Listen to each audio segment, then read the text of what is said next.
Hello guys, तो कैसे हैं आप सब लोग। तो अभी हमने पिछले वीडियो में देखा था कि वीएस कोड को कैसे इस्तेमाल करते हैं, उसमें फाइल्स और फोल्डर्स कैसे बनाते हैं। तो मैंने वो सब फाइल्स फोल्डर्स डिलीट कर दिए और अभी हम लोग इसको ओपन विथ कोड आप ऐसे कर सकते हैं, राइट क्लिक करके ओपन विथ कोड। ऐसा करने से ये जो हमने सिलेक्ट किया हुआ फोल्डर है वो वीएस कोड में ओपन हो जाएगा। तो सबसे पहले मैं इसे क्लोज कर देता हूँ और यहाँ पे हम लोग एक नई फाइल बना लेते हैं HTML की। उसका नाम मैं देख लेता हूँ, HTML रख देते हैं। और मैं इसमें एक बॉयलर प्लेट लगा देता हूँ HTML की, जो मतलब बेसिक हमारा HTML का लेआउट होता है वो। और इसको हम लोग नाम देते हैं सिलेक्टर्स। तो हम लोग आज देखने वाले हैं CSS के सिलेक्टर्स। तो मैं सबसे पहले इसमें एक हेडिंग भी दे देता हूँ सिलेक्टर्स की, और इसे हम लोग लाइव सर्वर से खोल लेते।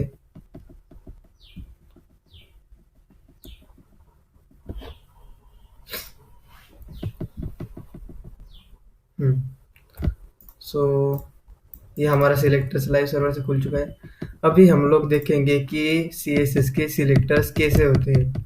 तो बेसिकली CSS में हम लोग तीन तरह से एलिमेंट को सिलेक्ट कर सकते हैं।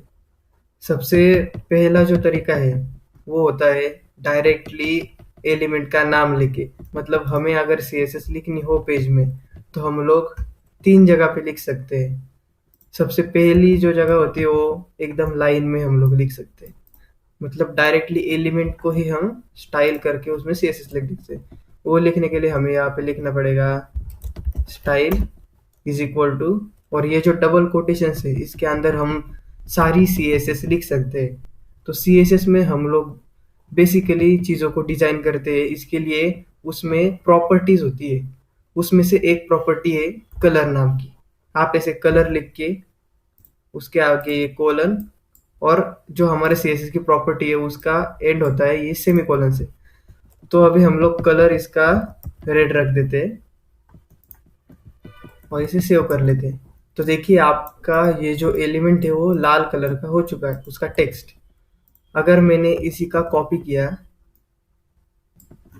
और इसको अगर स्टाइल नहीं दी तो उसको स्टाइल अप्लाई नहीं होगी, क्योंकि हमने स्पेसिफिकली इस एलिमेंट के लिए वो रेड कलर दिया है।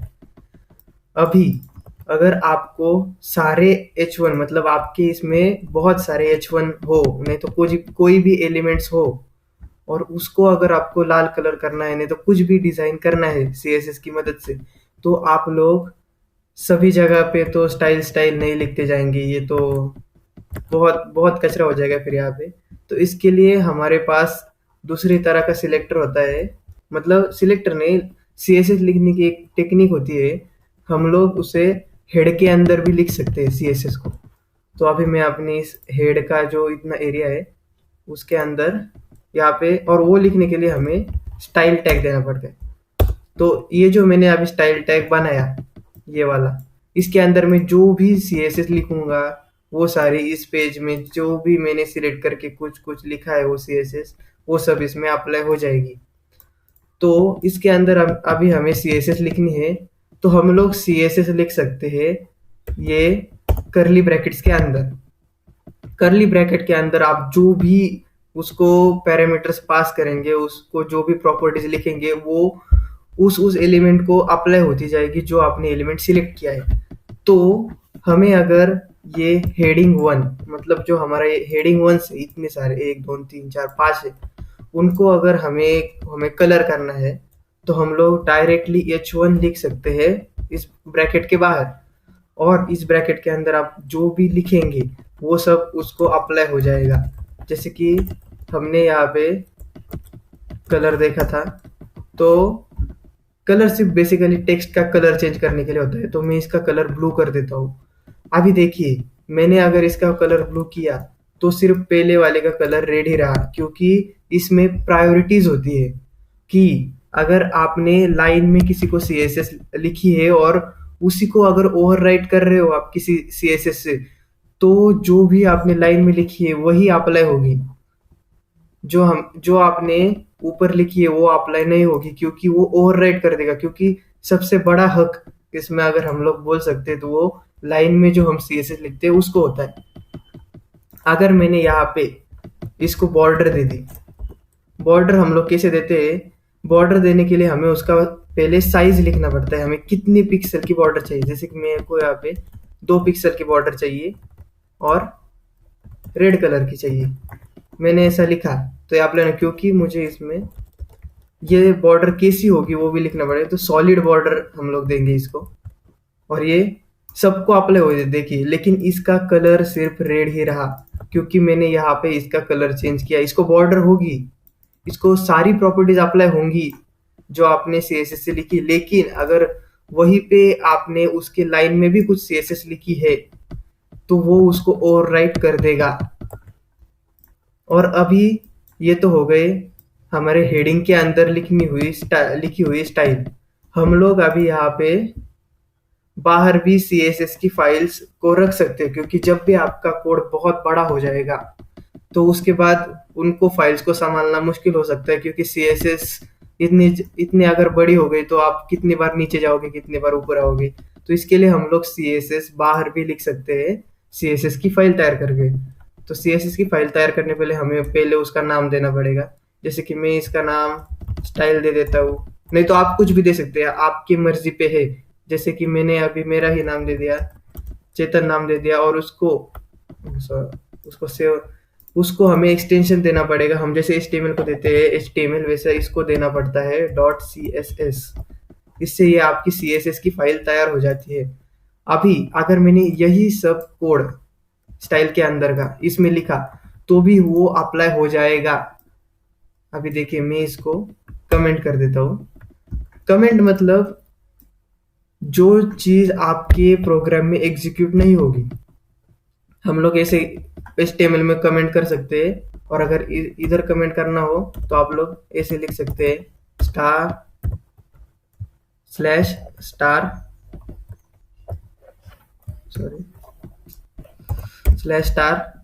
यहाँ पे कहाँ पे लिखा जा रहा है ये /स्टार, और इसके, और अगर आपको इसको क्लोज करना है तो आप स्टार और बैकस्लैश का इस्तेमाल कर सकते हैं। इसके अंदर आप जो कुछ भी लिखेंगे वो आपके कोड में एग्जीक्यूट नहीं होगा। आप कुछ भी लिख सकते हैं इसके अंदर, लेकिन अगर इसके बाहर लिखा तो वो एरर शो कर देगा कि आपने क्या लिखा है, क्योंकि उसको समझ नहीं आ रही है क्या है इसका मतलब। तो ये तो हो गया हमारा कमेंट्स। तो अभी मैंने इसको कमेंट कर दिया, मतलब जब भी मैं इसको सेव करूंगा देखिए वो सब मैंने जो इसमें लिखा था स्टाइल में बॉर्डर और कलर वो गायब हो चुका है, क्योंकि मैंने उसको एग्जीक्यूट नहीं किया। अभी मैंने यहाँ पे स्टाइल दी है रेड, तो वो रेड अप्लाई रहेगी क्योंकि वो थोड़ी कमेंट किया है हमने। तो अभी हमने ये देखा कि यहाँ पे कैसे हम लोग CSS लिख सकते हैं। अभी मैंने बताया आपको ये बाहर लिखी है हमने, लेकिन वो बाहर लिखी हुई इस पेज को पता तो चलनी चाहिए कि किस में लिखा है, क्या लिखा है।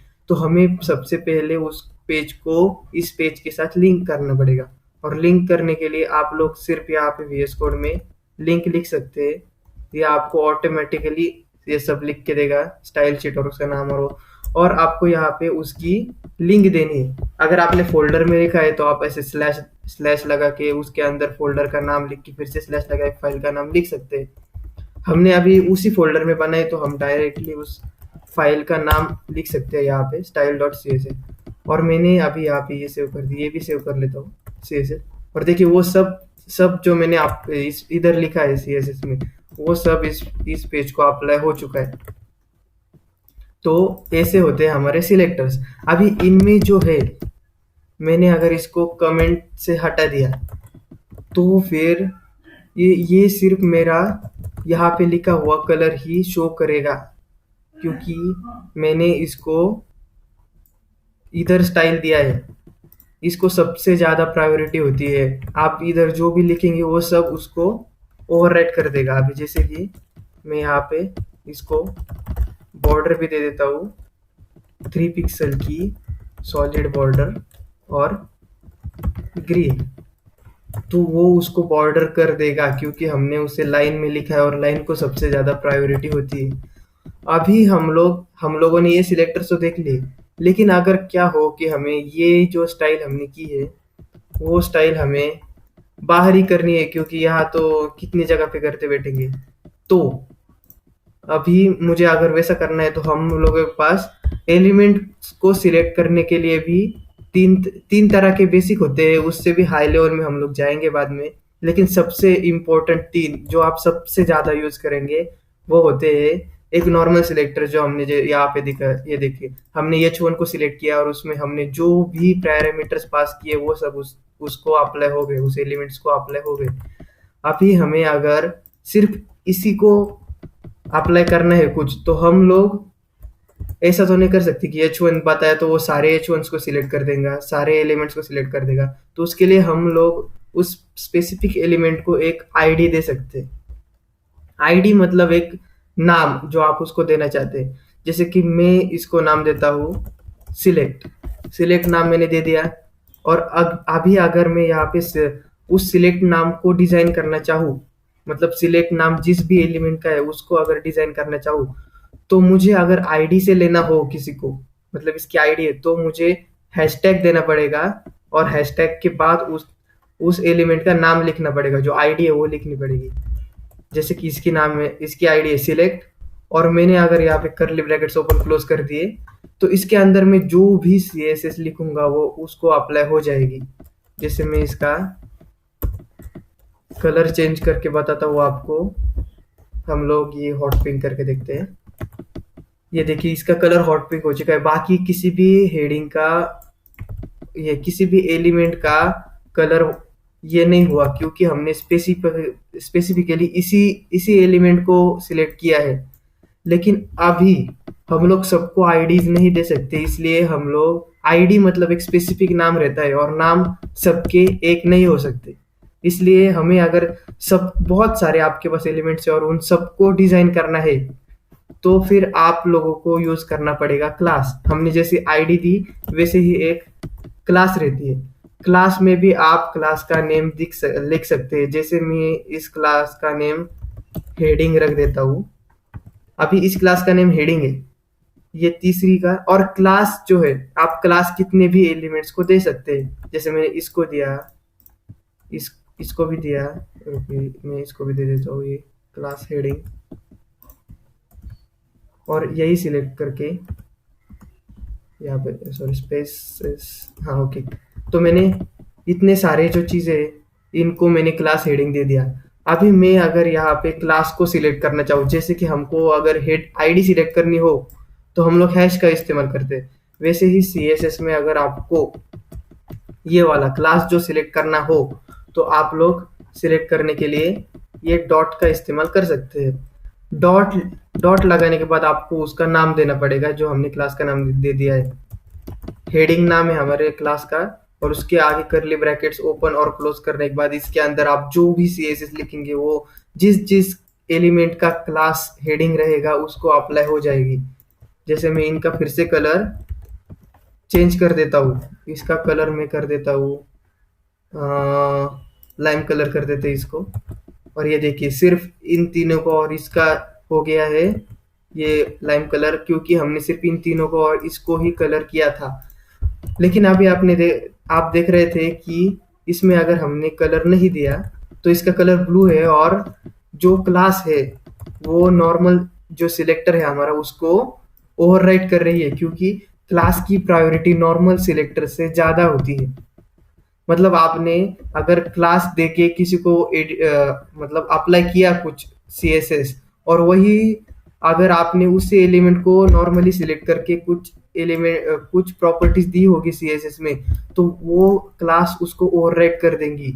वैसे ही आईडी का है, अगर आपने यहाँ पे कुछ भी एडिट किया और उसको आपने यहाँ पे, जैसे कि मैं यहाँ पे क्लास भी दे देता हूँ इस आईडी को, आप आईडी और क्लास एक एलिमेंट को दे सकते हैं। तो मैंने दे दिया, फिर भी देखिए आईडी का ही कलर अप्लाई हुआ, क्योंकि आईडी को उससे भी ज्यादा प्रायोरिटी होती है। मतलब आप आईडी में जो भी लिखेंगे वही अप्लाई होगा, क्योंकि आईडी को इससे क्लास से ज्यादा प्रायोरिटी होती है और क्लास को नॉर्मल सिलेक्टर से ज्यादा प्रायोरिटी होती है। अभी हम लोग तो बेसिकली यहाँ पे स्टाइल नहीं लिखेंगे, तो इसलिए मैं ये जो सारा मैंने CSS लिखी है उसको यहाँ से हटा देता हूँ और यहाँ पे लिख देते हैं हम लोग। इसको भी हटाना पड़ेगा क्योंकि स्टाइल टैग का भी जरूरत नहीं हमें। और ऐसे हम लोग उस फाइल को लिंक कर सकते हैं।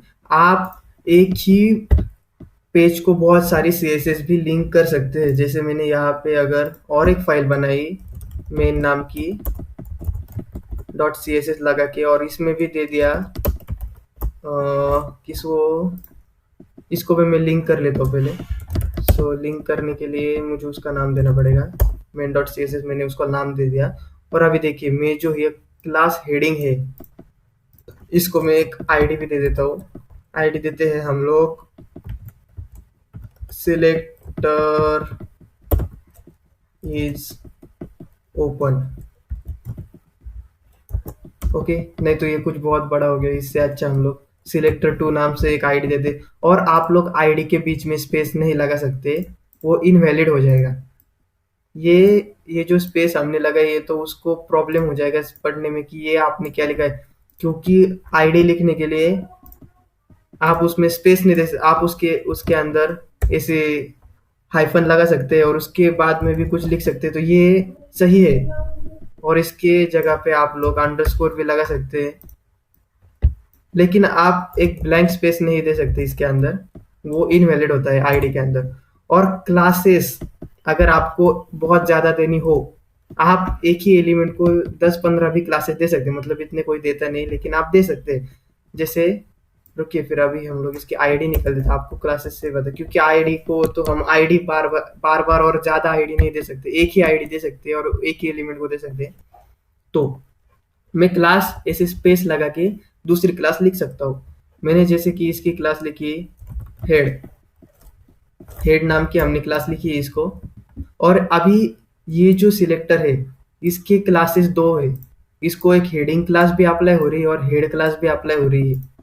मतलब मैंने अगर इसमें लिखा कि जो मेरा हेड क्लास है उसे मेरे को बैकग्राउंड कलर उसका एक्वा करना है, तो ये देखिए उसका बैकग्राउंड कलर एक्वा हो चुका है क्योंकि मैंने हेड नाम की भी CSS दी है उसको। हेड नाम का भी क्लास दिया है और हेडिंग नाम का भी क्लास दिया है, तो ये उसने इसका बैकग्राउंड कलर चेंज कर दिया। अभी हम लोग, ये तो हो गए सिलेक्टर सारे। आपने हमने क्या क्या देखा, आपने आईडी देखा, क्लास देखा, आईडी क्लास को सिलेक्ट कैसे करते हैं वो देखा, ये आईडी को हैश से, क्लास को डॉट से, और नॉर्मल सिलेक्ट करना हो आपको एलिमेंट तो आप एलिमेंट का नाम लिख सकते हैं H1 जैसे मैंने लिखा था। सो और आप क्लासेस 2 भी दे सकते हैं, 3 भी दे सकते हैं, 10 भी दे सकते हैं, कितने भी दे, लेकिन आईडी सिर्फ स्पेसिफिकली एक ही रहती है। और आप लोग CSS इनलाइन भी लिख सकते हैं, मतलब इसे लाइन में भी लिख सकते हैं CSS स्टाइल लिख के। अगर आपको दिखनी है तो आप लोग हेड के अंदर भी स्टाइल लिख के लिख सकते हैं, जैसे कि स्टाइल लिख के इसके अंदर भी CSS लिख सकते हैं। और आप लोग बाहर भी लिख सकते हैं CSS जैसे हमने ये लिखी थी। तो अभी हम लोग अगले वीडियो में देखेंगे कि हम लोग स्पेसिफिकली टेक्स्ट के ऊपर कॉन्सेंट्रेट करेंगे सबसे पहले, जो कि हमने टेक्स्ट के लिए कलर सिलेक्ट किया। देखिए ये तो हम लोग अभी सारी टेक्स्ट की पहले प्रॉपर्टीज देख लेंगे कि टेक्स्ट को हम लोग कैसे डिजाइन कर सकते हैं, एक ही सिंगल टेक्स्ट को। तो और उसके बाद हम लोग बाकी की चीजें देखेंगे, लेकिन अभी नेक्स्ट वीडियो हम लोग टेक्स्ट देखेंगे। Okay, so thank you for watching guys. फिर इसे आपके दोस्तों के साथ शेयर कीजिए क्योंकि उनको भी ज़रूरत हो सकती है CSS सीखने की। तो thank you and bye bye.